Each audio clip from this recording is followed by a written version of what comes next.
How's it going, everybody? Back here in the shop today.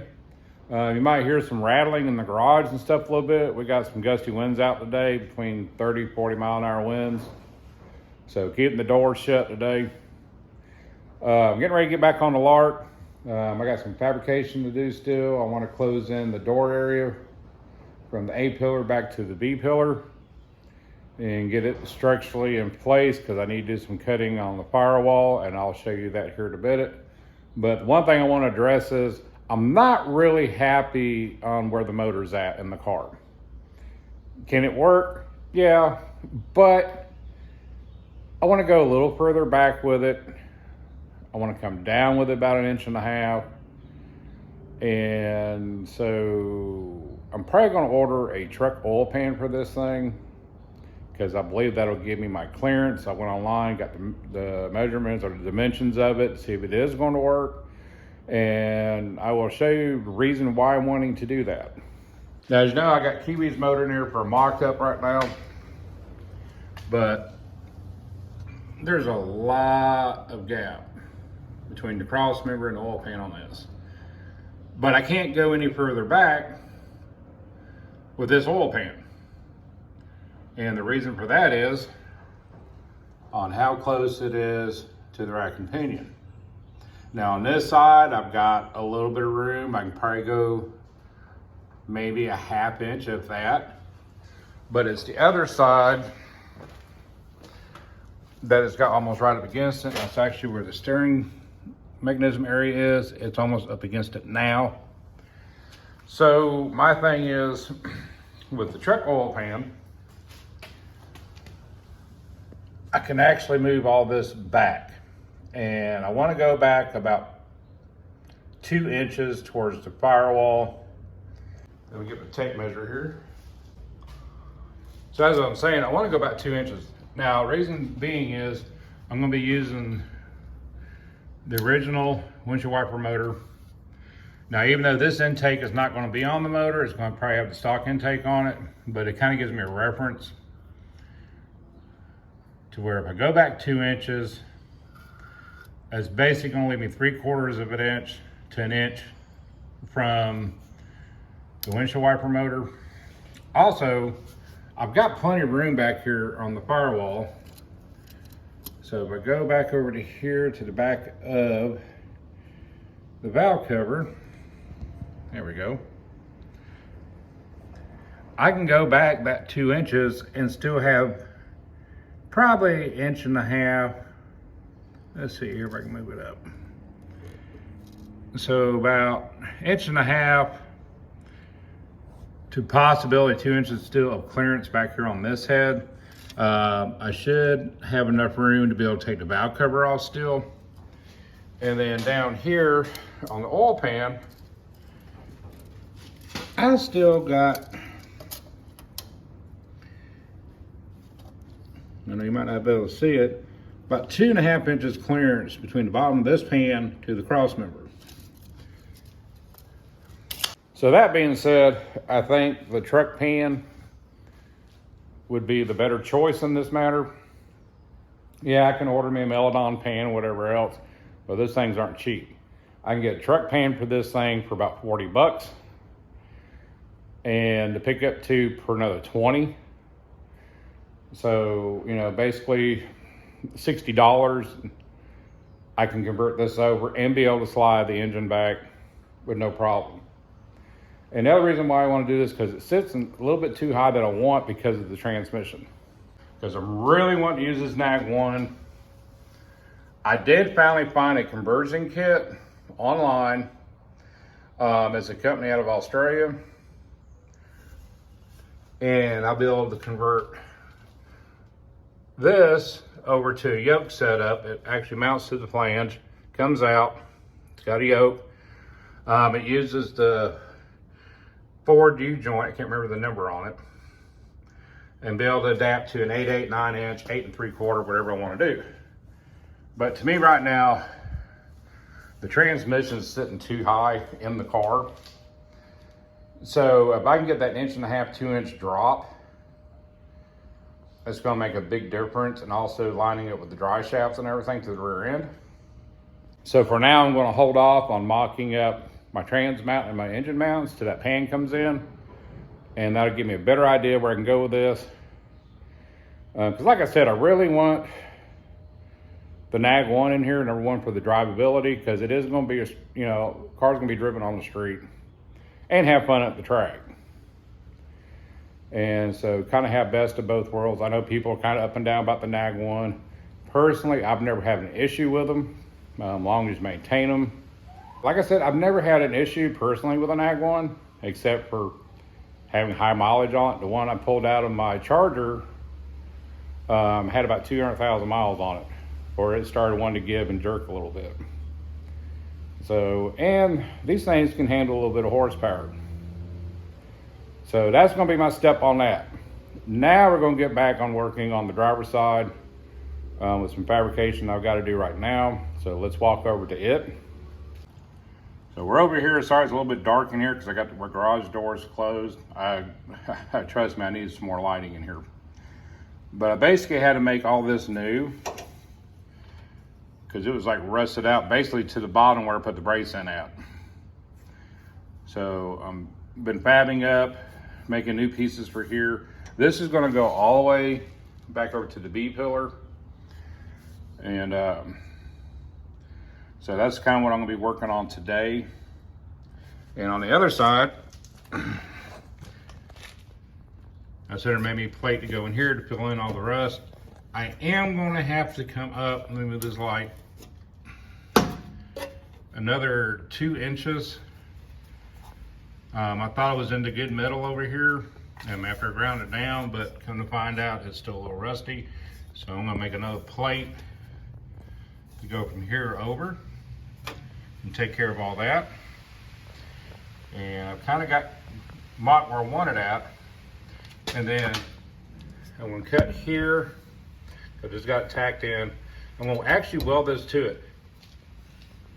And the reason I'm going to do that is it's what I've got laying around. Now on the original configuration of, let me walk through the garage here, it's tight. The floor pan actually was molded as a support.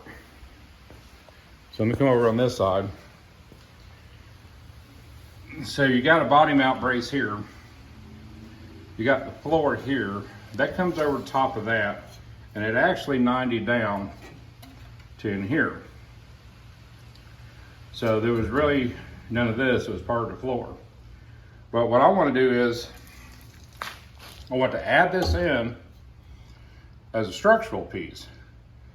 Now this is actually stuff I had left over from my garage when it got built. And I don't know if the light or not, but it's basically the braces that go across for the roof panels. And it's almost a perfect fit. But I'm gonna have to grind it down, get the galvanized off top of it. But it's gonna allow me to have like a U shape instead of an L shape and give it some more rigidity. And the reason I'm saying that is this is the old piece that I cut out. Now you can see here, if I can hold it still long enough, this is actually part of the floor. So it 90 down and came over, and then the rocker panel attached to it. So basically what I'm doing now is, let me lean this up against here, maybe it'll stay put. There we go. So all I'm doing is I'm just adding the 90 back down this way. It's going to stiffen it up a lot more. And also, with me trying to use, or going to attempt to use the floor pan assembly out of the 300 because of the trans tunnel, it'll allow me to be a little bit more lenient where I cut at. If I want, I can bring it up even to that and then tack it all in place. But it just gives me a little bit of movement, and it also holds the car in place a lot better. But back over to the other side, I'm gonna need to re-secure the body to the frame a little bit, because I'm gonna have to cut all this out where it's rusted. So what I'm gonna end up doing is I'm gonna cut me out a plate I'm going to tack it to here, bring it over here to where the body mount would be at.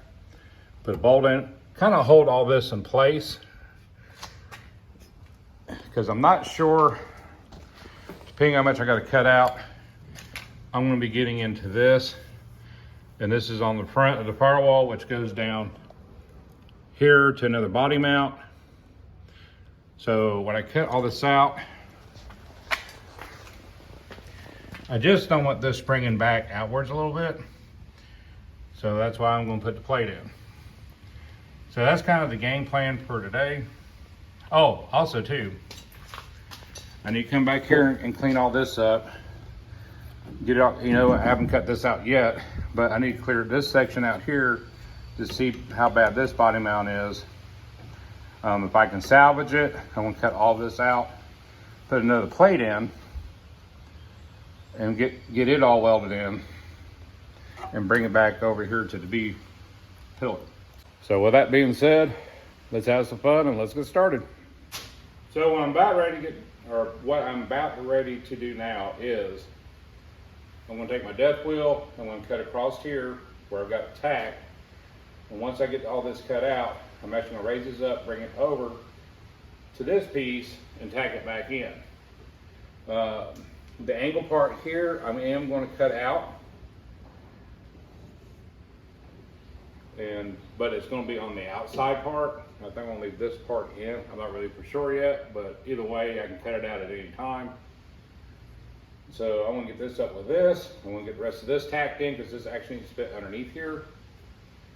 And let's start making a solid piece out of this.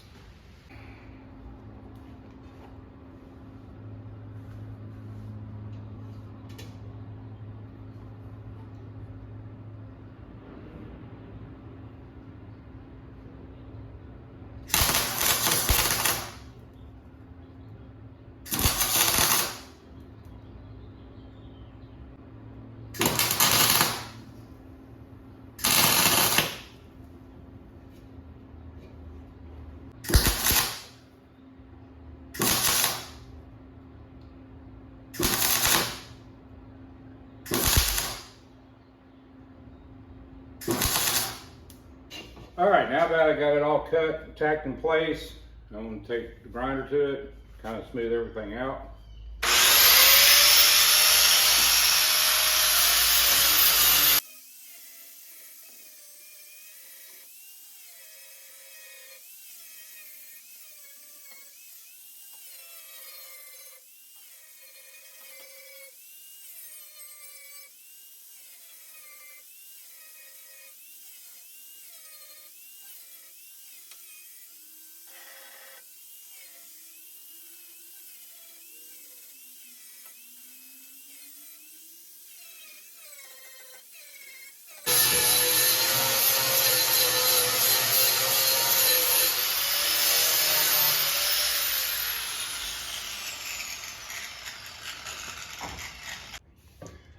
So now after a little bit of grinding, you can see I'm starting to blend all this in now. When I weld, I always leave a gap between the two pieces of metal that I'm welding. So that way I get good penetration all the way through. And it allows me to grind it down a little bit smooth, and I still got the rigidity of the weld underneath. And now we're going to continue on with it.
Right now I got this piece cleaned up and I'm going to test fit it over there, but I want to take a second and talk about the grinding disc that I got, or sanding disc, whatever you want to call it. And I got these from Benchmark Abrasives.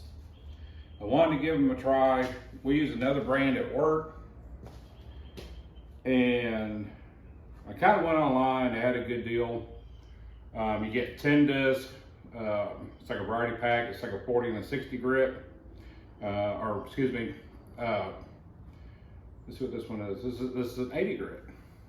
So, and I wanted to give them a try because we go through a lot of these at work. And with me working on this project, I was using the ones that we were purchasing from a company for our work also to use for here. And they just weren't lasting as long as I was doing, especially doing that conversion on the front with the Mustang 2 Pro. So I thought I'd give them a try. And I'm still on my first wheel, and I've done some more work, fabrication work on the front, also been working over here. Still got a lot of life left in it. And so far, I mean, I like the product. Definitely will be ordering from them again. And, but I mean, I like the construction of it. It doesn't fray apart like the other ones we have that we're using, but I like it. It's good abrasive. And when I ordered it, when I got the package in the mail, it came with a sticker and put on the toolbox or whatever. They have a loyalty program. They also have different abrasives, different discs, cutting wheels, saw blades. And I noticed in each one, they have a guy who signs it and was pulled and packaged by a certain individual. I thought that was kind of cool.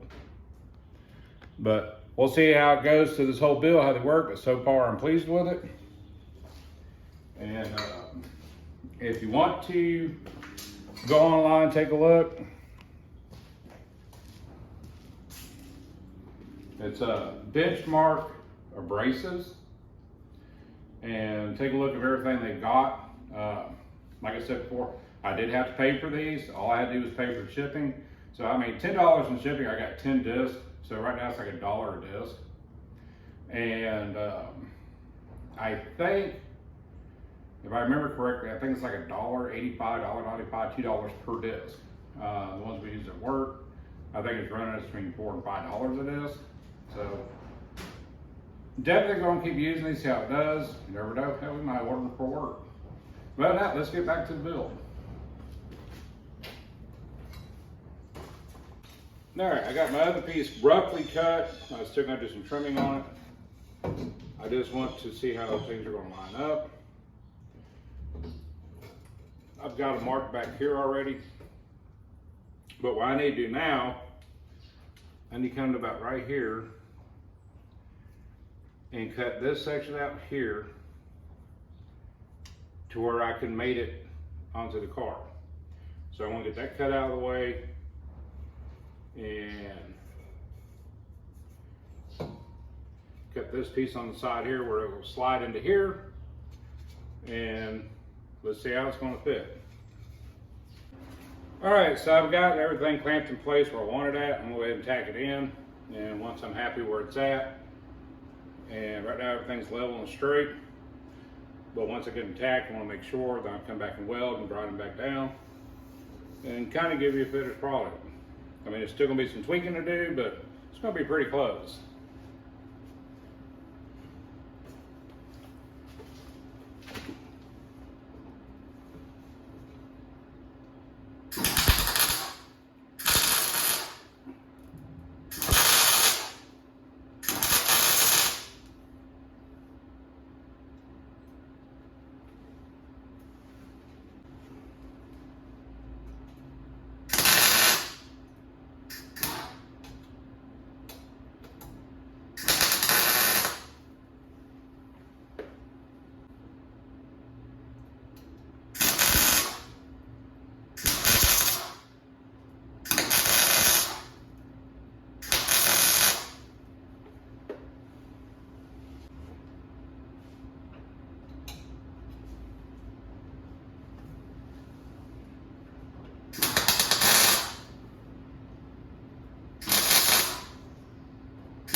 All right, I got it tacked in place. I'm gonna let it cool off. I'll put some more beads through here, and then I'll grind it all down.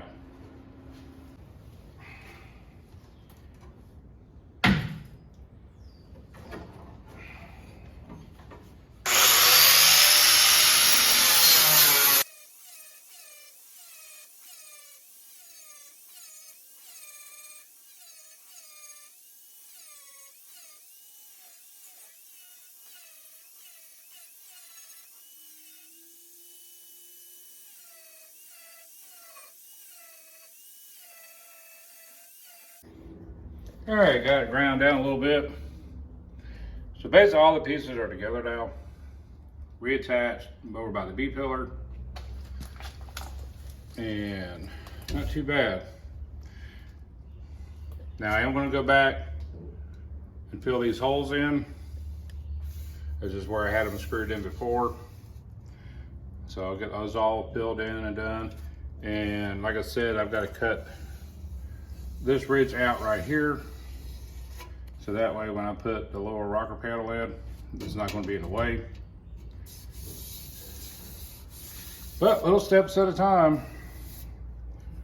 Filling in all the rust, rebuilding what needs to be rebuilt.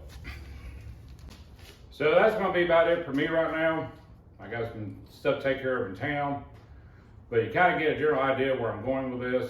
I could probably go online and somewhere through one of the Studebaker sites, find the stuff to rebuild this.